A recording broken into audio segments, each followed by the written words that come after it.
he gets a girlfriend and he takes his mask off. That's how they be intimate, is they show their faces. Arco. And I watched The Intern. The show's alright.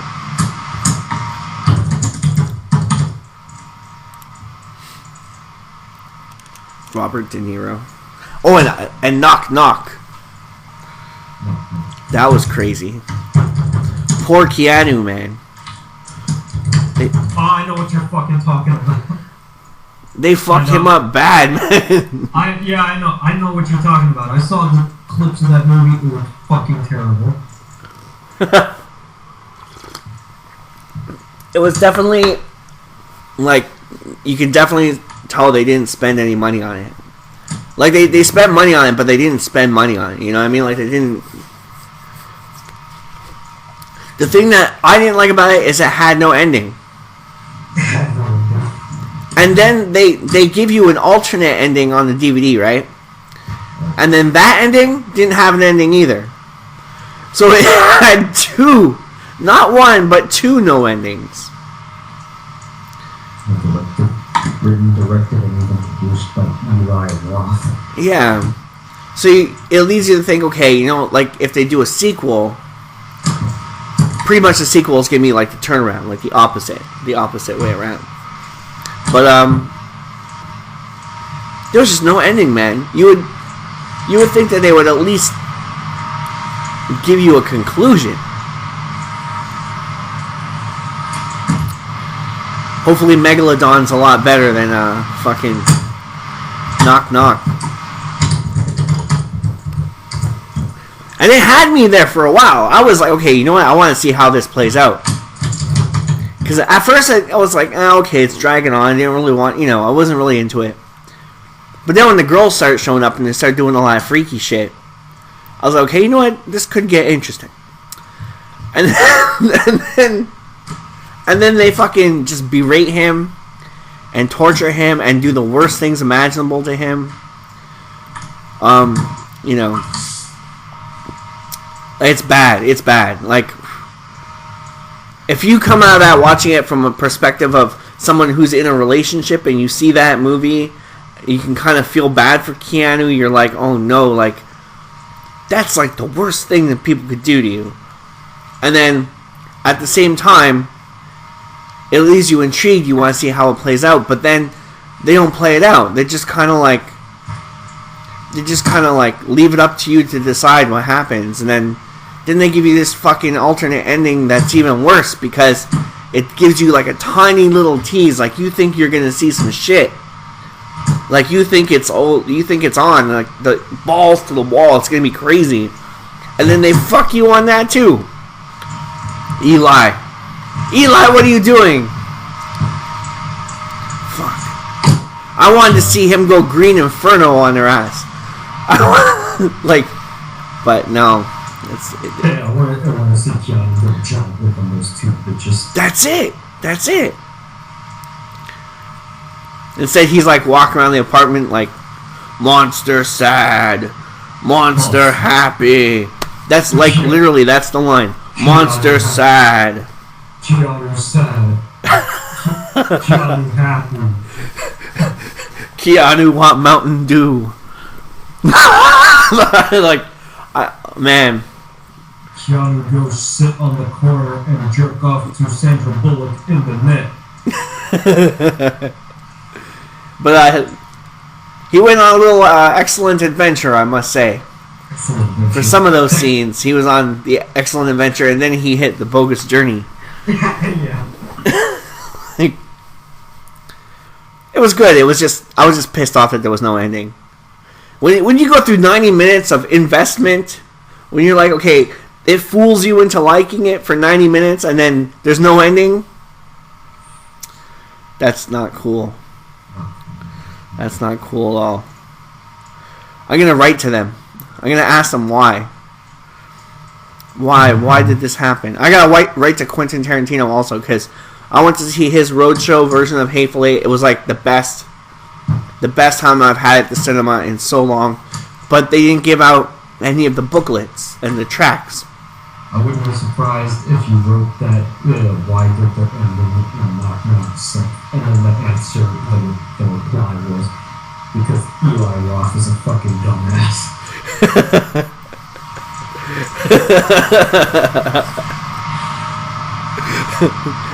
This will be a conversation. Knock knock. Who's there? Where's the fucking ending?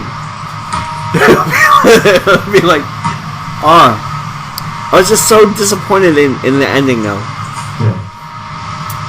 Because it really deserved a good ending, like a good finish. Yeah. And if they would have given me at least, I would have watched another half an hour of it. If they would have given me, like, if they would have continued from the alternate ending, or maybe like show me what happens between the ending and the alternate ending, and then give me another ending, I would have watched another hour of that. But it didn't happen. We are dealing with the same guy who did Cabin Fever. Yeah. And where that movie has such an out of place scene with this little boy who looks like a fucking girl screaming pancakes, pancakes, and then he starts doing karate shit, doing cartwheels like he's fucking Liu Kang, and then he bites the dude in the hand. And it is so out of place. I've seen that movie I think once when it came out, like when it just came out, and I don't even remember it. That's how. I gotta watch that movie again because I don't even remember what happens in it. I remember the girl shaving her legs, and that's about it. And the guy falling in that fucking toxic shit. That's all I remember of that one. And Cabin Fever 2. I don't even know if I want to watch that one, but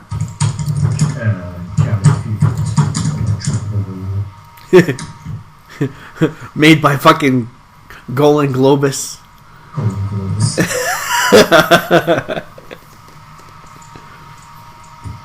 Have you seen that Electric Boogaloo documentary? That is amazing. That is amazing. The history of Canon films. Oh my god. That is beautiful. Like, there's an early teaser for Over the Top in there. Like a never before seen teaser. They showed like the Spider-Man poster. Yeah. The original Spider-Man poster for the Canon Spider-Man. It's fucking crazy. The kid from Over the Top was in a monkey movie. I can't remember what it's called. But they were originally supposed to get Clyde from Every Which Way But Down or something like that. The one with Clint Eastwood, the orangutan movie. And the fucking that title of that Clint Eastwood and the monkey is it Any Which Way You Can? Yeah, something like that. Yeah. And then they bring the monkey into the meeting, and Golan Globus are sitting there, and they're talking about to the monkey, right? They're like, "You love the boy, and the boy loves you, and you have to do this in this scene." And then he looks over at the secretary, and he's like, "Would you fuck this monkey?"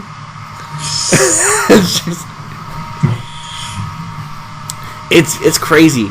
The guy like jumps up on his desk, starts doing all this monkey stuff, and then they go to shoot it, and the fucking monkey bites the kid.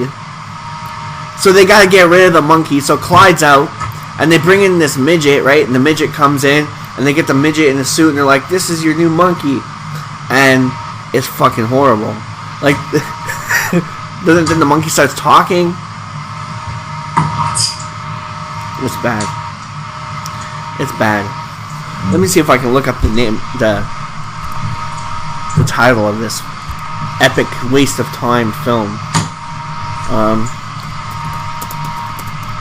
Can't remember what the kid's name is, so I'll just go to Over the Top. It's the same kid. I think it's David Mendenhall or something like that. Oh, let's see here. Yeah, David Mendenhall.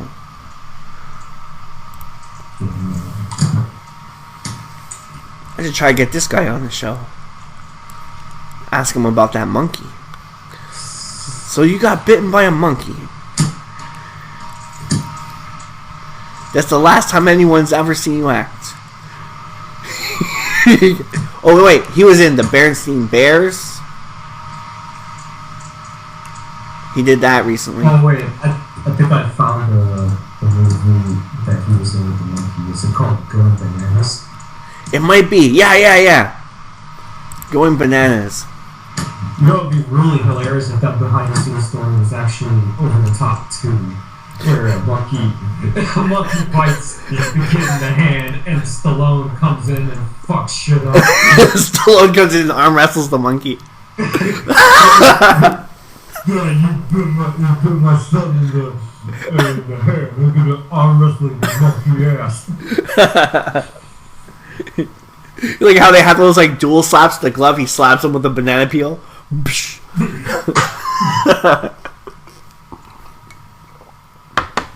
Oh man, horrible. Going Bananas. It's a movie that sounds so bad that I don't know. It makes Congo look like Planet of the Apes. Congo. I haven't seen that in a long time. I'm tempted to watch this Future Shock, the story of 2000 AD. It's another documentary.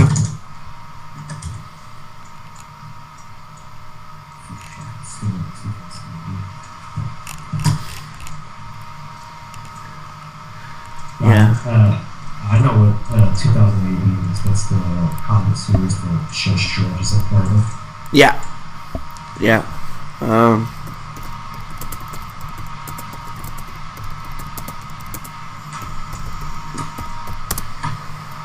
Looking at the premise on IMDb, it says documentary covering the highs and lows of 2080's history from its inception after the rise of actions to present day. Yeah, I'm thinking about. Might watch that tonight.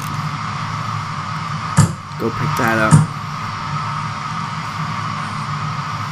And knowing the 2080 history, at least Judge Dredd, the history of Judge Dredd, I believe when they refer to the low points of 2080, I think that one of the low points of that comic must be Judge Dredd, the movie from '95. Yeah. So, I wonder if they do mention it in that documentary. I don't know. Hopefully. Hopefully, it would be hilarious seeing the guys talk about the movie and just rip it to shreds. Oh yeah. You would think about it like with the new Dredd, right? You would think that the '95 Dredd would have been like the new Dredd because it had Sly in it. You know. But of course, Sly's ego got in the way at the time. Yeah. So, I can't do the movie with my face being covered throughout the entire movie. I'll take the helmet off. Yeah. And like Rambo Raph was saying too, like he could have played it like Cobra. It would have been so well done, you know. So, but instead of playing it like Cobra, he instead acted so over the top in some of his scenes. Well, it's because he brought in that monkey as the acting coach. But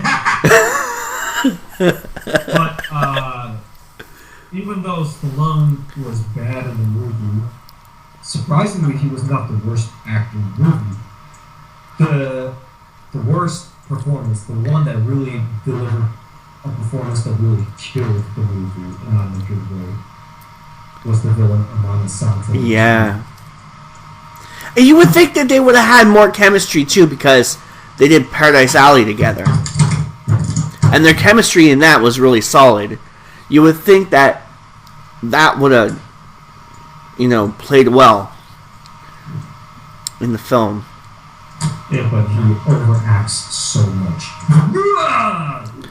Yeah. Seriously, this performance is so bad.